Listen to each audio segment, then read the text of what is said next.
So I would like to introduce how to measure the incoming electrosmog at a sleeping location. And the first demonstration I will give is how to measure microwave. Cell phone radiation is microwave radiation, and we're exposed to it every day, whether we use a cell phone or not. Just a general broadcasting background creates microwave radiation in every home in the United States, and I will show you how to measure it in the bed location, and then how to protect yourself from it.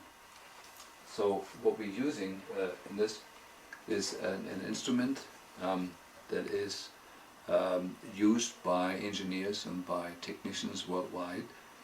This instrument measures microwave. It's measured in microwatts per square meter, and it is fairly simple to use.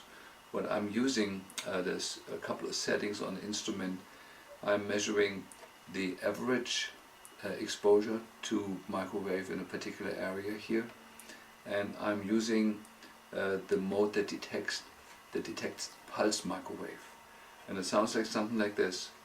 If there's no microwave exposure, you don't hear anything. But if there is, you will hear a sound. Yeah? You hear the rhythm of sharp pulses, sharp rises of microwave intensity with a little draft in between. And it gives me a measurement here.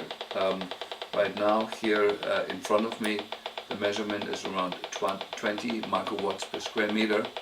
Anything over 1 has a biological effect and is considered damaging to my health.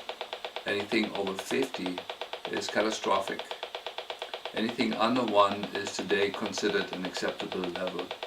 So I will measure this bed location here. I know the person that sleeps here sleeps with their head in this area here, and I will measure the location and the exposure of the brain of the person that would sleep in this bed. So I'm scanning. So the value goes up to about 60 here. I'm reading the dial. Here it goes over 300.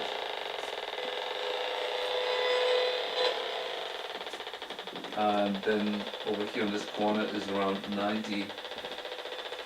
And so, assuming that the person sleeps somewhere in the middle of the bed, this is unfortunately where the radiation is the strongest. It is over 500 in this area. I'm going to switch this off and explain a little bit. So if a person sleeps in this area with their head, legs down that way, the person would get over 500-fold the exposure of microwave that is considered safe. So now I want to give a demonstration what happens when we use what we call the sleep sanctuary. It's a silver-coated mosquito net that is draped on all sides of the bed. Let's do that and then see what happens.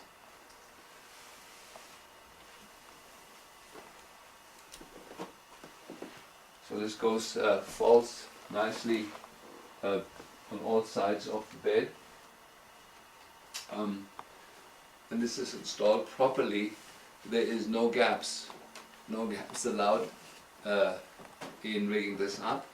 I firmly believe that everyone living in the United States or anywhere in Western Europe needs this contraption to remain healthy.